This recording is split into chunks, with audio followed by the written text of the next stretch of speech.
l'heure où je vous parle, la vie sur Terre n'existera peut-être plus. La technologie aura entraîné un inexorable chaos, et la folie des hommes aura massacré la plus précieuse planète de l'univers. Alors si vous regardez, vous serez sûrement les survivants. Et un message, ne faites pas comme nous. Ne recommencez pas, jamais.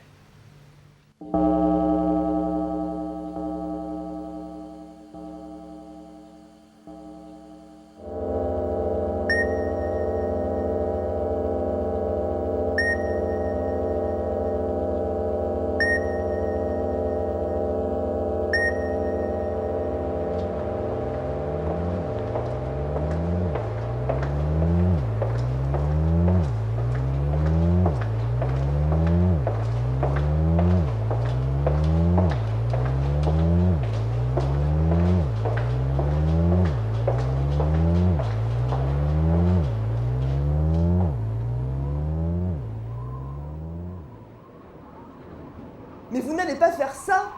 Cette décision, c'est à nous, militaires, de l'appliquer, pas des dirigeants débiles. Mais vous vous rendez compte de l'importance de votre geste et des conséquences que cela va entraîner? Eh bien quoi? Des millions de gens vont crever?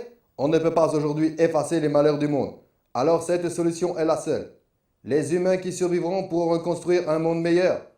Vous êtes fous! Vous êtes tous fous, vous les militaires! Vous ne voyez que par le sang, que par destruction! Et ce n'est même plus une question de fric.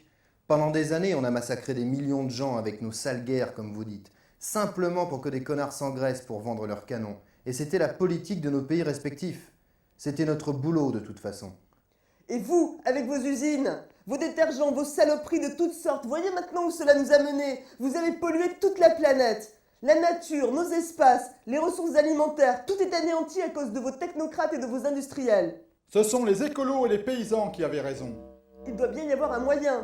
Les armes n'ont jamais été une solution. C'est du suicide. Il faut laisser vivre les gens.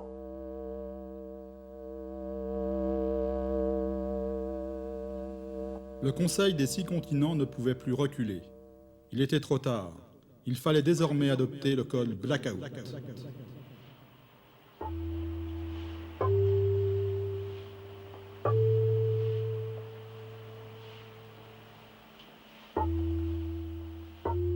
Tous les secrets les plus importants étaient entassés dans ces dossiers.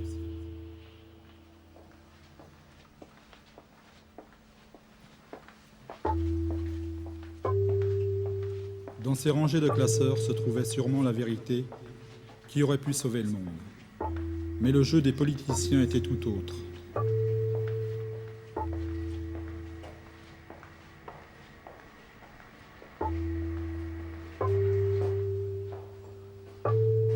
Ils avaient tout détruit, les hommes, les machines, les ordinateurs, même les documents les moins importants pour qu'il ne reste aucune trace.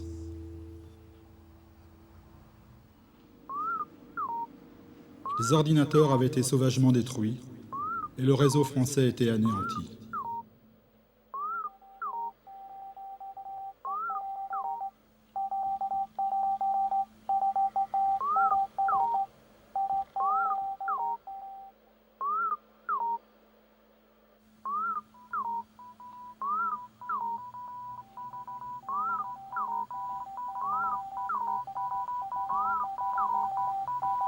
Ils avaient entièrement pollué la terre.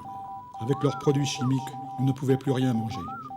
Les mers étaient devenues de gigantesques décharges, les vaches étaient devenues folles, et la tremblante du mouton n'arrangeait rien.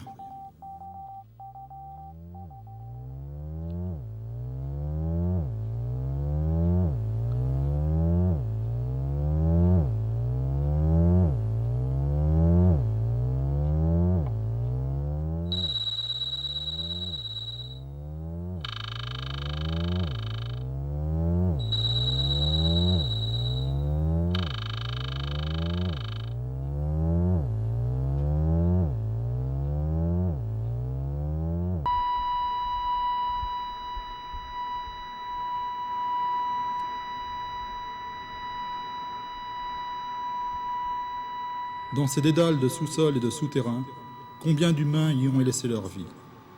Les machines qui donnaient soi-disant de l'air pur tournaient malgré un taux de pollution très alarmant. Une fois de plus, les machines avaient gagné et les hommes étaient devenus insoumis et trop petits.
Joachim Benlock vivait dans ce taudis et était devenu un peu fou.